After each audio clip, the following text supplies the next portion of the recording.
ಜನಾಂಗಗಳ ಕುರಿತಾಗಿ ನೋಡುವುದಾದ್ರೆ ನಾನು ಬ್ರಾಹ್ಮಣ ಕುಟುಂಬಕ್ಕೆ ಸೇರಿದವನು. ಗೌಡ ಸರಸ್ವತಿ ಫ್ಯಾಮಿಲಿ. ನಾನು ದೇವಸ್ಥಾನದಲ್ಲಿ ಪೂಜೆ ಮಾಡ್ತಾ ಇದ್ದವನು. ಬೇರೆ ಎಲ್ಲಿಯೂ ಅಲ್ಲ, ಇದೇ ಉಡುಪಿ ಕೃಷ್ಣ ಮಠದಲ್ಲಿ ವೆಂಕಟರಮಣ ದೇವಸ್ಥಾನದಲ್ಲಿ ನಾನು ಅರ್ಚಕನಾಗಿದ್ದವನು. ವಂಶ ಪಾರಂಪರೆ 70-80 ತಲೆಮಾರುಗಳಿಂದಲೂ ಅರ್ಚಕ ವೃತ್ತಿಯನ್ನ ನಾನು ಮಾಡ್ತಾ ಬಂದೆ. ನಮ್ಮ ತಂದೆಯ ಕಾಲದಿಂದಲೂ ಮಾಡ್ತಾ ಬಂದ್ರು. ತಂದೆ ಆದ್ಮೇಲೆ ನನಗೆ ಪಟ್ಟಾಭಿಷೇಕ ಆಯ್ತು. ಆಗ ನಾನಿನ್ನ ಸಣ್ಣ ಹುಡುಗ. ಪೂಜೆ ಮಾಡ್ಬೇಕಾದ್ರೆ ಮೊದಲಿಂದಲೂ ಅಷ್ಟೇ ನನಗೆ ಕ್ರೈಸ್ತರಂದ್ರೆ ಆಗಲ್ಲ, ಕ್ರಿಶ್ಚಿಯನ್ರಂದ್ರೆ ಆಗಲ್ಲ. ಅವರ ವಂಶನೇ ನಿರ್ವಂಶ ಮಾಡಬೇಕು ಅನ್ನೋಷ್ಟರ ಮಟ್ಟಿಗೆ ಚಿಕ್ಕ ವಯಸ್ಸಿನಿಂದಲೂ ನನಗೆ ಮನಸ್ಸಿನಲ್ಲಿ ಕುದೀತಾ ಇತ್ತು. ಅದೇ ರೀತಿಯಾಗಿ ನಾನು ಅದೇ ಸ್ಥಿತಿಯಲ್ಲಿ ನಾನು ಒಂದೇ ಮಾತಲ್ಲಿ ಹೇಳ್ಬೇಕಾದ್ರೆ ದೇವಸ್ಥಾನದಲ್ಲಿ ಅರ್ಚಕನಾಗಿದ್ದೆ, ಮನೆಯಲ್ಲಿ ಒಳ್ಳೆ ಮಗನಾಗಿದ್ದೆ, ಆದ್ರೆ ಸಮಾಜದಲ್ಲಿ ಒಬ್ಬ ಕ್ರಿಸ್ತ ವಿರೋಧಿಯಾಗಿ ನಾನು ಜೀವಿಸ್ತಾ ಬಂದೆ. ನಮ್ಮ ಮನೆಯಲ್ಲಿ ನಾನು ಕ್ರೈಸ್ತರಿಗೆ ಹಿಂಸೆ ಕೊಡೋದನ್ನು ನೋಡಿ ನಮ್ಮ ಗುಂಪಿನವರು ಏನ್ ಮಾಡಿದ್ರು, ನನ್ನನ್ನು RSS ಲೀಡರ್ ಮಾಡಿಬಿಟ್ರು. ಚಿಕ್ಕ ವಯಸ್ಸಿನಲ್ಲಿ ನಾನು RSS ಲೀಡರ್ ಆದೆ. ಆಗ ನನಗೆ ಇದ್ದಿದ್ದು ಬಲ ಬಂದ್ಬಿಟ್ಟು.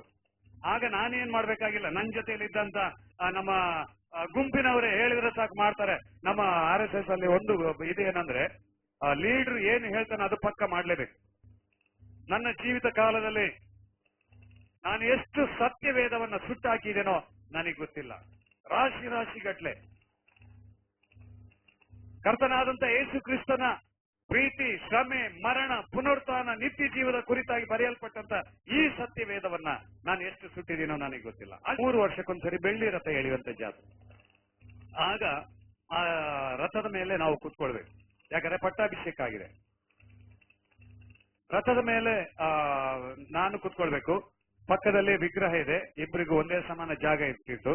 ಅಲ್ಲಿ ಕೂತ್ಕೊಂಡು ನಾನು ಪೂಜೆ ಮಾಡಬೇಕು. ನನ್ನ ಕೈ ಕೆಳಗೆ ಮತ್ತು ಆ ರಥದ ಸುತ್ತ ಅನೇಕ ಅರ್ಚಕರು ಅಲ್ಲಿ ಇರ್ತಾ ಇದ್ರು. ಯಾಕಂದ್ರೆ ಲಕ್ಷಾಂತರ ಜನ ಭಕ್ತಾದಿಗಳು ಬರ್ತಾ ಇದ್ರು. ಅದು 3 ದಿವಸ ನಡೆಯುವಂತಹ ಜಾತ್ರೆಯಲ್ಲಿ 3 ದಿನ ನಾನು ಉಪವಾಸ ಇರ್ಬೇಕು. ಇದು ನೋಡಿ ನನಗೆ ಸಂಕಟ ಆಗಿದೆ, ಭಯಂಕರ ಸಂಕಟ ಆಯ್ತು. ಯಾಕಂದ್ರೆ ಒಂದು ಗಾದೆ ಇದೆ, ಬ್ರಾಹ್ಮಣಂ ಭೋಜನ ಪ್ರಿಯಂ ಅಂತೇಳಿ. ಹೊಟ್ಟೆ ಹಸಿವು ತಡಿಯಕ್ ಆಗ್ತಾ ಇಲ್ಲ. 3 ದಿನ ಕಡ್ಡಾಯ ಉಪವಾಸ ಇರ್ಲೇಬೇಕು, ಇಲ್ಲ ಅಂದ್ರೆ ರಥ ಮುಂದಕ್ಕೆ ಹೋಗಲ್ಲ, ಅಪಶಕುನ ಆಗ್ತದೆ. ದುಸ್ಥಿತಿಯಲ್ಲಿ ಇದ್ದೆ ಅಂದ್ರೆ ಒಳಗೊಳಗೆ ಬೈತಾ ಇದ್ದೆ. ಯಾರಿಗೆ? ನಮ್ಮ ಅಪ್ಪ ಅಮ್ಮನಿಗೆ ಬೈತಾ ಇದೆ, ನಮ್ಮ ಅಣ್ಣಂದಿರಿಗೆ ಬೈತಾ ಇದೆ, ಅಲ್ಲಿದ್ದಂತ ಅರ್ಚಕರಿಗೆ ಬೈತಾ ಇದೆ, ಆ ಇಡೀ ಜಾತ್ರೆ ಸಮೂಹಕ್ಕೆ ಬೈತಾ ಇದೆ, ಪ್ಲಸ್ ಅಲ್ಲಿ ಪಕ್ಕದಲ್ಲಿರುವಂತಹ ವಿಗ್ರಹಕ್ಕೂ ದೇವರಿಗೂ ಬೈತಾ ಇದೆ. ಯಾಕಂದ್ರೆ ಇದು ಬರ್ತಾವ ದರಿದ್ರದು ಅಂತ.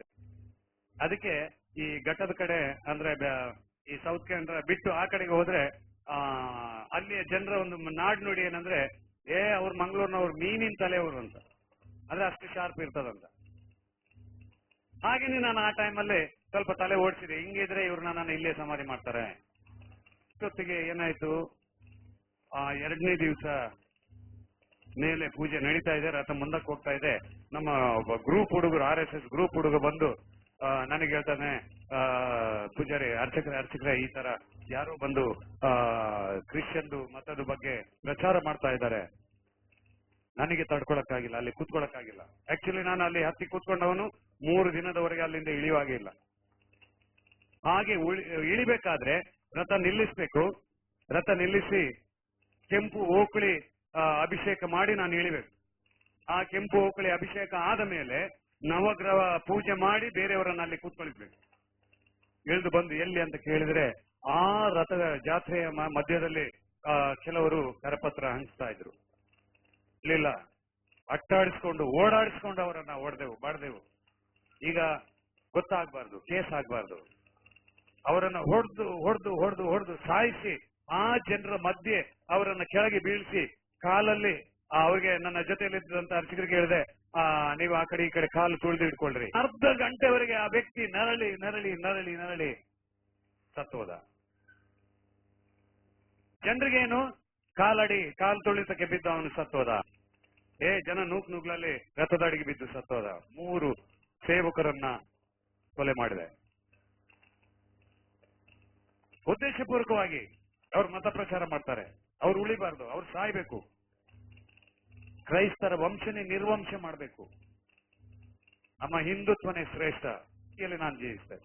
ಯಾವಾಗ ಇದನ್ನು ಮಾಡಿದ್ನೋ ನಮ್ಮ ಬ್ರಾಹ್ಮಣರ ಬೀದಿಯಲ್ಲಿ, ಇದೇ ರಥ ಬೀದಿಯಲ್ಲಿ ನನಗೆ ಒಂದು ಬಿರುದು ಬಂತು, ತಂದೆಗೆ ತಕ್ಕ ಮಗ. ಅಲ್ಲಿ ನಮ್ಮ ಚಿಕ್ಕಪ್ಪ ಫೈನಾನ್ಸ್ ಮಿನಿಸ್ಟರ್, ನಿಮಗೆ ಕೇಳಿರ್ಬೋದು TFI ಮೋಹನ್ದಾಸ್ ಪೈ. ನಮ್ಮ ತಂದೆದು ಸ್ವಂತ ತಮ್ಮಂದಿರೆ, ಬೇರೆ ಯಾರು ಅಲ್ಲ. ಮಿಲಿಯಾಂತರ ಆಸ್ತಿ ಪಾಸ್ತಿಗಳನ್ನ ಹೊಂದಿದಂತವರು. ವೆಂಕಟರಮಣ ದೇವಸ್ಥಾನದಲ್ಲಿ ಅರ್ಚಕ ಮಾಡ್ತಾರೆ. ಯಾಕೆ ಸಂಸ್ಕೃತದಲ್ಲಿ ಅಂದ್ರೆ ನಾನು ದೇವಸ್ಥಾನದಲ್ಲಿ ಅರ್ಚಕನಾಗಿರುವುದರಿಂದ ವೇದಗಳನ್ನ ನಾನು ತಿಳ್ಕೊಳ್ಬೇಕಾಗಿತ್ತು. ಋಗ್ವೇದ, ಯಜುರ್ವೇದ, ಸಾಮವೇದ, ಅಥರ್ವಣ ವೇದ, ಉಪನಿಷತ್ತು, ಭಗವದ್ಗೀತೆ ಇದನ್ನೆಲ್ಲ ನಾನು ಓದಬೇಕಾಗಿತ್ತು. ಯಾಕಂದ್ರೆ ಅರ್ಚಕ ವೃತ್ತಿಗೆ ಅದು ಕಡ್ಡಾಯವಾಗಿ ಬೇಕು. ಆದ್ರೆ ಉಪನಿಷತ್ತು ಮಾತ್ರ ಮಾಟ ಮಂತ್ರಗಳಿಗೆ ಸಂಬಂಧಪಟ್ಟಂತ ಶ್ಲೋಕಗಳು, ಮಂತ್ರಗಳಿರುವಂತ ಪುಸ್ತಕ ಉಪನಿಷತ್ತು. ಬ್ರಾಹ್ಮಣರು ಯಾರು ಮಾಟ ಮಂತ್ರ ಮಾಡೋದಿಲ್ಲ, ಆದ್ರೆ ನಮ್ಮ ತಾತನ ಕಾಲದಿಂದಲೂ ಮಾಟ ಮಂತ್ರದಲ್ಲಿ ಅವರ ಹೆಸರುವಾಸಿ. ಆದ್ರಿಂದಾಗಿ ನಾನು 7ನೇ ಕ್ಲಾಸ್ ಅಲ್ಲಿ ಇರುವಾಗಲೇ 36 ವಿಧವಾದಂತ ಮಾಟ ಮಂತ್ರಗಳನ್ನ ಮಾಡುವುದನ್ನ ನಾನು ಕಲ್ತಿದ್ದೆ. ಆಸ್ ಇಟ್ ಈಸ್ ಇದ್ದದೇ ಇದ್ದಂಗೆ ಕಣ್ಣು ಮುಂದೆನೆ ಪಕ್ಕ ನಡೀತಾ ಇತ್ತು. ಅದರ ಮೂಲಕವಾಗಿ ಎಂತೆಂತ ಮಾಟ ಮಂತ್ರಗಳನ್ನ ಮಾಡಿದೆ, ಅದು ನಡೆದಿದೆ. ಲಕ್ಷಾಂತರ ರೂಪಾಯಿ ಆಗಿನ ಪೀರಿಯಡ್ ಅಲ್ಲಿ ನಾವು ಸಂಪಾದನೆ ಮಾಡ್ತಾ ಇದ್ದೆವು.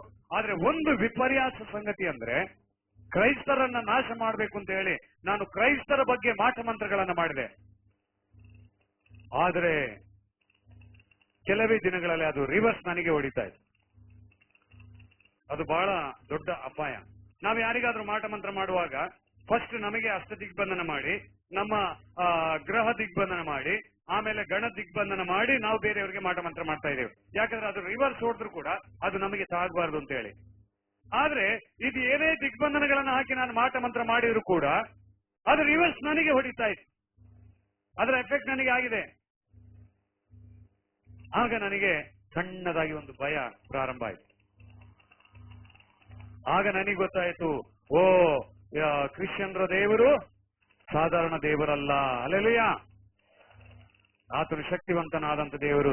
ನಾವು ಏನು ಎಷ್ಟು ವರ್ಷದಿಂದ ಈ 333 ಕೋಟಿ ದೇವರುಗಳನ್ನ ನಾವು ಪೂಜಿಸ್ತಾ ಬಂದೆವೋ ಆ ದೇವರುಗಳಿಗಿಂತಲೂ ಭಯಂಕರ ಶಕ್ತಿ ಉಳ್ಳಂತ ದೇವರು, ಕಂಡಾಪಟ್ಟೆ ಶಕ್ತಿ ಇರುವಂತ ದೇವರು ಯೇಸು ಕ್ರಿಸ್ತನ್ ಇರಬೇಕು ಅಂತ ಹೇಳಿ ಒಂದು ಭಯ ನನ್ನಲ್ಲಿ ಪ್ರಾರಂಭವಾಯಿತು. ಆದರೆ ಅದನ್ನ ಹೊರಗಡೆಗೆ ನಾನು ಹೇಳಿಲ್ಲ, ನನ್ನಲ್ಲೇ ನಾನು ಇಟ್ಕೊಂಡೆ. ಹೊರಗಡೆ ಹೇಳಿದ್ರೆ ಮರ್ಯಾದೆ ಪ್ರಶ್ನೆ, ಲೀಡರ್ ಬೇರೆ, ಆ ಲೀಡರ್ಗೆ ತಪ್ಪಿ ಹೋದ್ರೆ ಕಷ್ಟ ಆಗುತ್ತೆ ಅಂತ ಹೇಳಿ. ಆದ್ರೂ ಅದೇನಾಯ್ತೋ ಗೊತ್ತಿಲ್ಲ. ಕೊನೆಗೆ ನಾನು ಶ್ಲೋಕಗಳನ್ನ ಕಲಿತಾ ಕಲಿತಾ ಕಲಿತಾ ಬಂದಾಗ, ನನ್ನ ಪ್ರಿಯ ಸಹೋದರ ಸಹೋದರಿಯರೇ, ದೇವರ ಮಕ್ಕಳೇ, ದೇವರ ಜೊತೆ ಕೆಲಸದವರೇ, ಒಂದು ಸತ್ಯ ಹೇಳ್ತೀನಿ. ಇವತ್ತಿಗೂ ಕೂಡ ಋಗ್ವೇದ, ಯಜುರ್ವೇದ, ಸಾಮವೇದ, ಅಥರ್ವಣ ವೇದ, ಉಪನಿಷತ್ತು, ಭಗವದ್ಗೀತೆಗಳಲ್ಲಿ 100ಕ್ಕೆ 85 ಭಾಗ ಶ್ಲೋಕಗಳು ಇರುವುದೇ ಕರ್ತನಾದಂತ ಯೇಸು ಕ್ರಿಸ್ತನ್ನೇ ನಿಜವಾದಂತ ದೇವರು ಅಂತ ಹೇಳಿ. ಅಲ್ಲೆಲೂಯಾ. ಇವತ್ತು ನಾನು ಪ್ರಪಂಚದ ಯಾವುದೇ ಮೂಲೆಗೆ ಬಂದರೂ ಕೂಡ ಅದನ್ನ ನಿರೂಪಿಸಬಲ್ಲೆ, ಸಾಕ್ಷೀಕರಿಸ್ತೀನಿ ಬೇಕಾದ್ರೆ. ಆಗ ನನಗೆ ಆಲೋಚನೆ ಬಂತು, ಇಷ್ಟೆಲ್ಲ ಶ್ಲೋಕಗಳಿದ್ರು ಕೂಡ ಇದನ್ನು ನಾವು ಯಾಕೆ ದೇವಸ್ಥಾನದಲ್ಲಿ ಹೇಳ್ತಾ ಇಲ್ಲ? ನಮ್ಮ ತಾತನ್ ಕೇಳಿದೆ, ತಾತ ನನಗೆ ಬೈದ್ರು, ಸುಮ್ಮನೆರು, ಅದನ್ನೆಲ್ಲ ಹೇಳಕ್ ಹೋದ್ರೆ ನಮಗೆ ಊಟಕ್ಕೆ ಗತಿ ಇರಲ್ಲ, ಬಿಸಿಲಲ್ಲಿ ಚಲಕೆ ಗುದ್ಲಿ ಹಿಡ್ಕೊಂಡು ನಾವು ಕೆಲ್ಸಕ್ಕೆ ಹೋಗ್ಬೇಕು, ನಮ್ಮಿಂದ ಆಗಲ್ಲ. ನಾವು ಆರಾಮಾಗಿ ನೆರಳಲ್ಲಿ ಇದ್ಕೊಂಡು ಬಂದಂತವ್ರ ತಲೆಗೆ ಸುಣ್ಣ ಬಳ್ಕೊಂಡು ಟೋಪಿ ಹಾಕೊಂಡೆ ನಾವು ಬದುಕ್